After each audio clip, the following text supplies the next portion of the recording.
It got closer. I think because Morris brings a toughness that they didn't have. A guy who can score the basketball, who's having a great year with the Knicks and come in now. 44% from three. Yeah, so a guy that can actually, extend the floor. And they can play small now, which is more important. And then he can get through the season. If you know Kawhi's not playing, you just talked about that real quick, not playing. So now they can rest him even more if they have to, rest Paul George. They'll be in the playoffs fresh. So they've closed the gap. But the difference is, in this series, if people really look at it, to me, LeBron's having unbelievable years, playing terrific. I love the assist. But against the Clippers, he needs to be the old LeBron, get 30, 35. You know what we saw against Golden State when he gets 35, 40 points? To beat the Clippers in the 7-game series, he can't be the passive LeBron, hoping everybody else makes shots and play the game with the triple-doubles. No, you got to go get it. And I think if LeBron puts that mindset, they're still even. And so it's very interesting. So you said the Clippers closed the gap a bit. I think that the Lakers are the team. When the question is posed, how wide's the gap? On a lot of shows, people will talk about the gap between the Clippers and Lakers, but it's flipped. As the Clippers. Despite the fact the Lakers have had the better record all year, they have the best player of the two teams. They have the best second option of the two teams. They have an easier path to the NBA Finals because they're the 1 seed. They're right now positioned to have home court.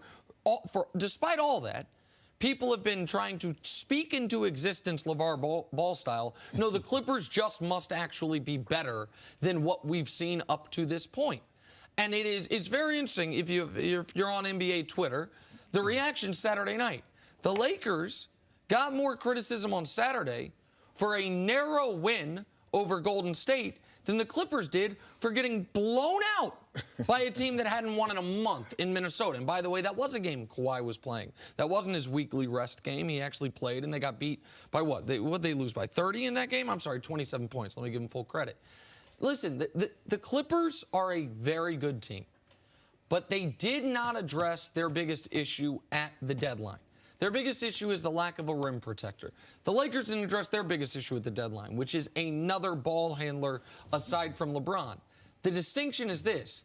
In the playoffs, the Lakers can just say, LeBron, you got to play 42 to 44 minutes. And he has shown the ability to do that. The Clippers can't say, Montrez, we need you to grow 3 inches. They can't say, Zubac, we all of a sudden need you to be a legitimate rim protector. So I don't think the Clippers can solve their biggest issue. The Lakers can solve it simply by saying, hey, LeBron, greatest player ever, we need you, and even in year 17, to be that. And he has shown the ability to do that. Just only against the Clippers. I mean, every team, different teams he can play differently. But against the Clippers, he has to impose his will. He has to go to the block. He has to post up. He has to be aggressive on the offensive end. He can't be the point guard, LeBron, against the Clippers if they want to win. They need him to be up there.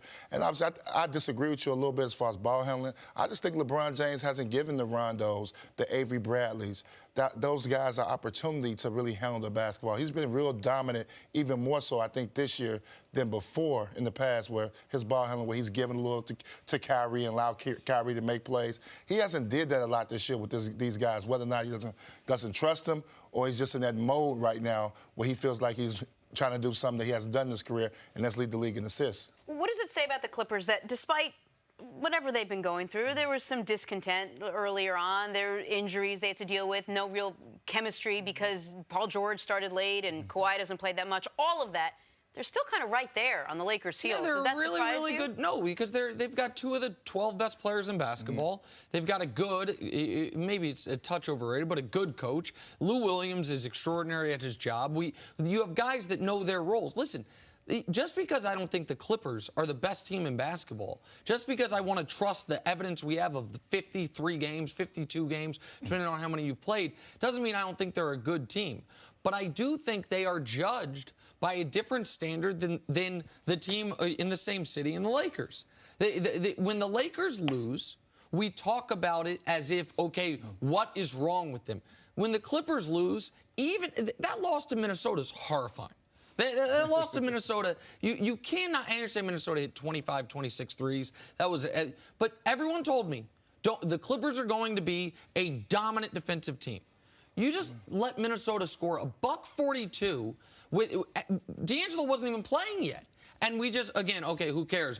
We'll see him in the postseason. We'll see him in the postseason. I just don't buy it. The Clippers got a couple problems. One, I've been playing this game, and Nick, you got to get some rhythm.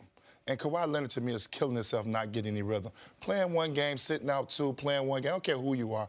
Look at LeBron James, 17 games in. He plays every game because he's trying to get a rhythm, get himself in the best possible shape, condition to make a deep run in the playoffs. You got to play basketball. Can't play 65 games, 60 games, and think you're going to be able just to turn it on come playoff time. It's not going to happen like that. Morris gives them some depth now if they want to do that. And the reason why the Clippers winning, they don't talk about it.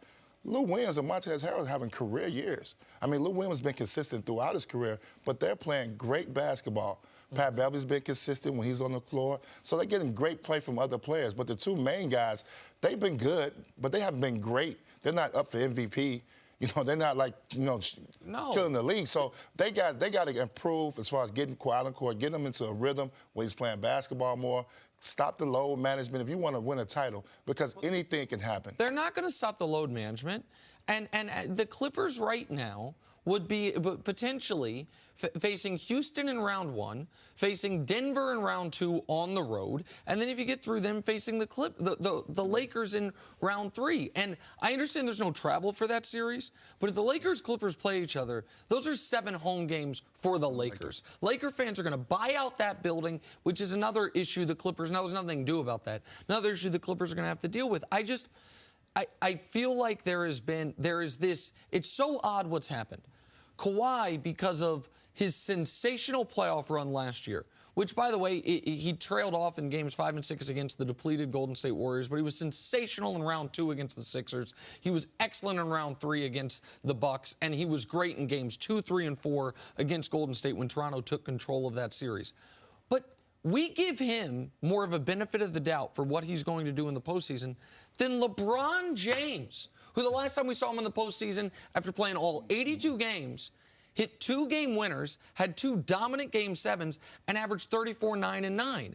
In a playoff series, who do you trust more? The greatest player we've ever seen, or second greatest player we've ever seen, or Kawhi?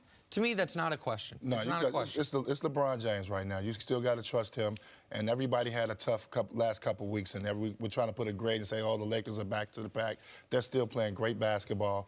Obviously, LeBron, I think when it comes to the Clippers, I said again, he just has to change his mentality and become the LeBron James that we saw in the finals against Golden State. And, he has to be that aggressive. And they have to be able to close. In the 2 games they played against the Clippers, they've been tied going in the fourth quarter both times. They've lost both games. They got to close better against those teams. I also wonder if people – have you seen, Antoine, what the Raptors are doing? They're 39 and 14. I think they've won, 14 in a row? 14 in a row. Seems like it's a pretty good team still in Toronto there. Thanks for watching. Subscribe here to get the latest from the show. Also, be sure to check out more of the best clips from First Things First, or go watch a few segments from our other shows on FS1.